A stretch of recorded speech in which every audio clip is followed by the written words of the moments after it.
Welcome to episode 6 of Game from My Brain. For those of you that haven't read Rich Dad Poor Dad, I highly recommend it. If you have, you're going to enjoy the hell out of this episode. My favorite part about that whole book was that Poor Dad was never really poor. So let's break that down a little bit more. Tap in. I wanna fly my mama out the country, set her up right by the beach where they do all day brunches. Yeah. I wanna help my brother start a business, tell him quit his 9 to 5 and see it work out like his fitness. Yeah. Alright, so let's break it down. Rich Dad, Poor Dad, but Poor Dad is not really poor. So what the fuck is wrong with Poor Dad? Rich Dad, Poor Dad is about stability versus freedom.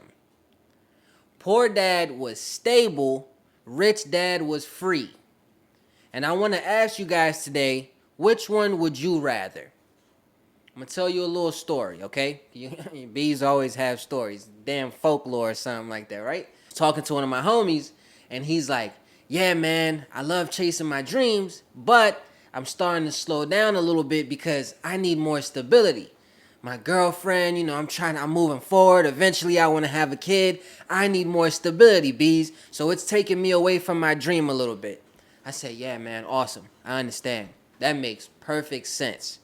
But then I asked him one question. I said, do you think your son or whatever child you have is going to love stable you or is going to love free you?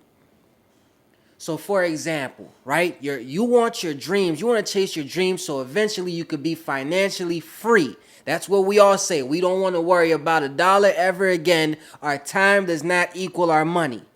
So which version of yourself do you think your child would love more? The version that's stable and has to go to his 9 to 5, has to trade time for money, or the version that's free? Can say, you know what, I'm going to take a break today. I want to go watch my son's football game. We're all chasing our dreams to be free, yet stability is what always stops our dreams from moving forward. And it's not just a girlfriend situation. It could be anything. Sometimes when dream chasers get a 9 to 5, they get so comfortable with that consistent income that it's like, damn, maybe I should put a little more time into this 9 to 5. Get a little more money, get a little more stability. Damn, maybe I should stop chasing my dreams for 6 months, get a little more stable, and then move forward. You were never in it to chase stability. If you want to be stable, you're Poor Dad. Does that make sense? I want y'all to really think about it. Nobody has ever told me, hey, I'm chasing my dreams for stability. Everybody always says, I want generational wealth. I want financial freedom. Then go get that shit. There is a husband and wife, okay? The husband is in the army. He is an active army member. What do you call that? Still active, still on duty, whatever you call it, right? What do you think this wife loves about the man? She probably loves that he's tough. She probably loves that he's disciplined. She probably loves that he serves, that he has purpose outside of himself. This guy is really going to war for an entire country. Damn, she probably really loves those things about him. So fast forward in the scenario, army guy gets a message, he has to go to war. He has to deploy for, let's say, 6 months, whatever the case may be. What do you think the wife is gonna say? Oh my God, bae, good job, I'm proud of you, go to war. No, she's gonna say, Jim, why are you leaving? Jim, I'm gonna miss you. You need to be safe, Jim. Please, don't go. Don't go. Even though she loves these things about him, when it's time for the mission, when it's time for action, she's gonna, don't go. I need you to be safe. Now imagine if Jim, who is a good man, a loving man, right before he gets on the bus to depart, he stops. He puts his bags on the floor and he runs back to his wife and he says, honey, I'm not going anymore. I'm staying at home. I'm going to do exactly what you said. I'm staying at home. Do you really think she's going to say, my fucking hero? She's going to say, you fucking coward. You fucking coward. You shouldn't have listened to me. Yes, I'm going to be sad. Yes, I'm going to be this. Yes, I want you to be home more. But deep down inside, I really respect your mission. I respect your purpose. That's why I fell in love with you in the first place. So let's go back to what I was saying in the beginning. For everything that's trying to stop you, your mom, your friends telling you, slow down. Why are you chasing this dream that doesn't pay you? When you actually accomplish your mission, I promise you, they would be 1,000 times happier than if you didn't get on the journey. If you guys saw UFC 300 last week, specifically Justin Gaethje versus Max Holloway, Max won. Max won, but in reality, both won. Because both decided to go about it like true gangsters. Both decided to stick to their mission. Gaethje broke his nose in the first round, and the fight ended in the last second of the 5th round. How do you do that? He got his eyes poked twice, but he was on a mission. So he fought. He lost every single round and fought. At the end of the fight, nobody said, damn, Gaethje, you got your ass whooped. Everybody said, damn, good job for completing your goddamn mission. Hats off. I wouldn't have been able to do that. Max Holloway on the other end, he's winning every round.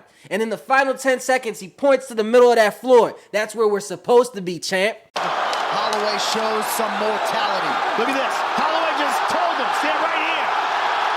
Oh, big connection late.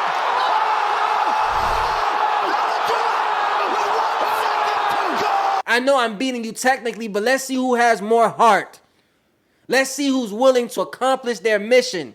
And guess what happened? In the final fucking second of the fight, Max Holloway knocks Gaethje out. He wins $300,000 for fight of the night, $300,000 for fucking knockout of the night. $600,000 on top of his original payment for being a fucking man. A warrior. Sorry, ladies. For being a true warrior. So what are you going to do? You're going to keep letting things slow you down? Or are you going to chase like Rich Dad? Or are you going to chase that freedom like a true fucking warrior?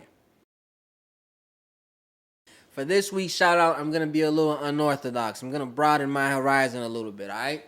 I usually talk about just the artist or the music industry, but now I'm going to talk about a fellow dream chaser that I genuinely respect. So shout out of the week goes out to Cam Brown. All right, Cam was number 47 on the New York Giants. Now he just got signed to the Miami Dolphins. And I know everybody used to grow up playing Madden like, yo, I can't wait to make it into the NFL. But this is one of my friends that actually did. So Cam, from Dream Chaser to Dream Chaser, you looking good out here, boy, and I'm proud of you. Real talk. I'm going to give you guys some Cam history real quick. I remember when I was a sophomore in high school, he came in as a freshman. Tall, skinny kid. But my God, he could hit like a motherfucker, bro. I lied to you not. One day we're doing a drill called the pit. That's where you go head to head. And coach is like, Brian, you and Cam go against each other. I said, come on, coach. I'm one of your star players. Why are you trying to injure me? I don't want to do this. Luckily, I made it out alive, okay? Go watch his 10th grade highlight tape. Some of the craziest hits you'll ever see in a highlight tape. I lied to you not. Fast forward. Cam is at Penn State. I'll never forget this. His freshman year, he wore number 31. Freshman year at Penn State, he blocks this important punt on special teams. It was beautiful. And I remember thinking, wow, bro, look at Cam, bro. Then he works his way up to starting middle linebacker, wearing number 6 at Penn State. I'm like, yo, look at Cam. Look at Cam. Makes it to the NFL, gets drafted by the Giants. And yes, he's on special teams. Most players let that shit, they let it drain them. You go from being starting linebacker in college to just special teams in the NFL. But not Cam Brown. Bro works so hard. I've watched him force fumbles, make big tackles. And then his final year on the Giants, special teams captain, motherfucker. Captain of an NFL football team, bro. God damn.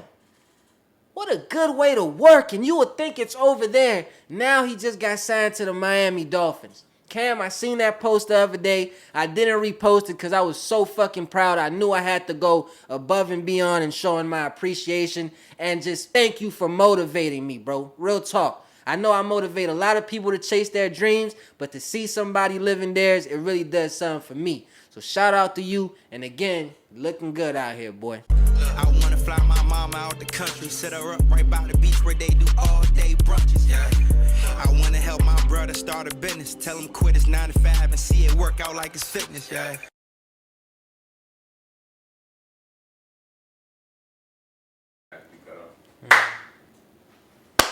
Oh shit, my bad. I was fucking retarded. That's a good blooper right there.